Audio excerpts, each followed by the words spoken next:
Hi, everyone. My name is Josh, and I'm going to tell you about our scenario, which is called Phased Carbon Reduction and Renewables Advancement. So these are our main results and key methodologies. As you can see, we reached 2 degrees C. Very high-level methodologies on the right. I just want to point out that we are using a phased carbon out plan. So we phase out carbon gradually in order to buy time for research and development of new or improved technologies. So some more details in our plan.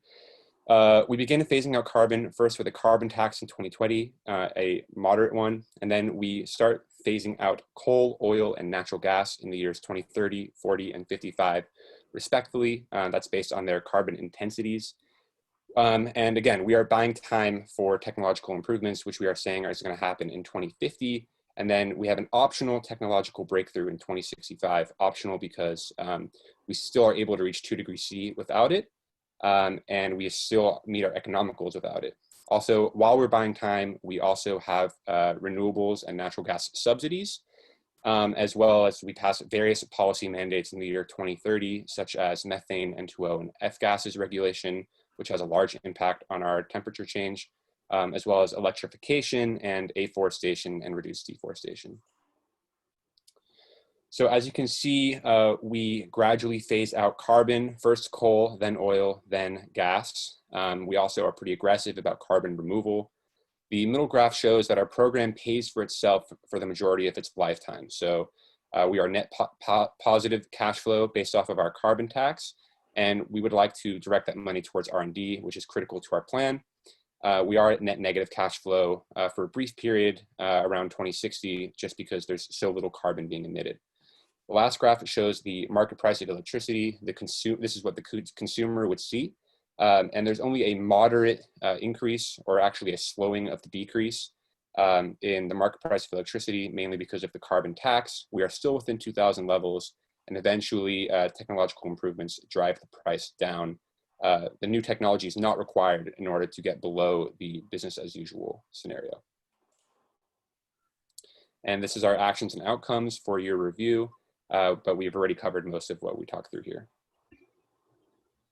So as Josh just covered, we do meet the Paris Agreement since we are ensuring that we're not going over 2 degrees Celsius. So short term, we will definitely see some disruption with this plan, particularly in the increase of the cost of energy and a substantial increase in the cost of storage. And that's because we're relying heavily on renewables. And also we're going to see the disruptions in the legacy industries that are eventually going to get phased out. So that's coal, oil, and gas. Long term, though, we will see many benefits, particularly in decreasing the annual cost of energy and electricity, but also it's worth noting that we're seeing substantial public health improvements, which will also alleviate the cost that we will see in the beginning. In particular, in poor countries that are currently relying on much more unhealthy energy sources like coal, we'll see cost savings for the healthier population. And overall with the environment, our goal is to mitigate biodiversity challenges. So we definitely need to closely collaborate with scientists to ensure measures such as afforestation are done not to damage biodiversity, but to preserve it and encourage it. And also we will limit effects of animal deaths that way that we know that currently occur by the use of renewables. Overall, we're seeing a substantial improvement in air quality, the sea level rising is reduced, and we're moving towards less water intensive energy sources. And we want to also note that we're not incentivizing nuclear since we're not putting any additional R&D investment there. We will require a substantial international effort from all sectors as we have identified some main barriers. The 3 more important ones we identified were the opposition from large fossil fuel companies, the fact that developing countries are going to have insufficient resources to apply the green economy, and that there's going to be a public opinion against us since the costs of energy are likely to rise in the short term. We plan to mitigate all these barriers by giving enough buffer time before coal, oil, and gas are banned. We also think of giving developing countries a deferred deadline to comply with all our measures.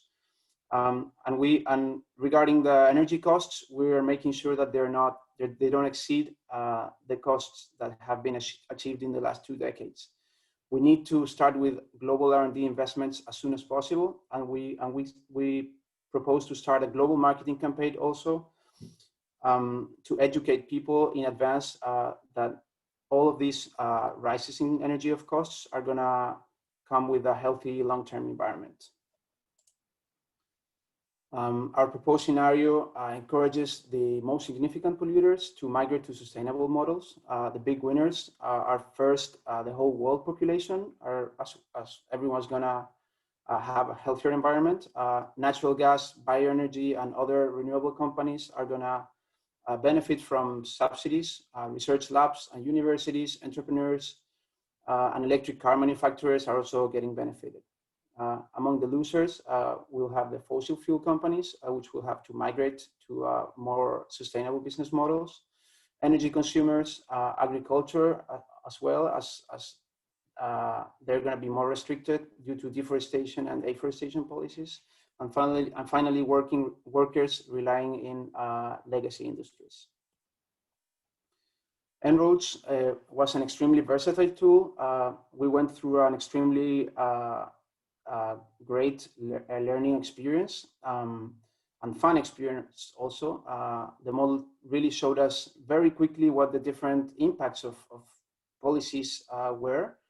And now we're looking forward to having a concrete action to reduce our carbon footprint in the world. So thank you very much for listening, and we're open if you have any questions.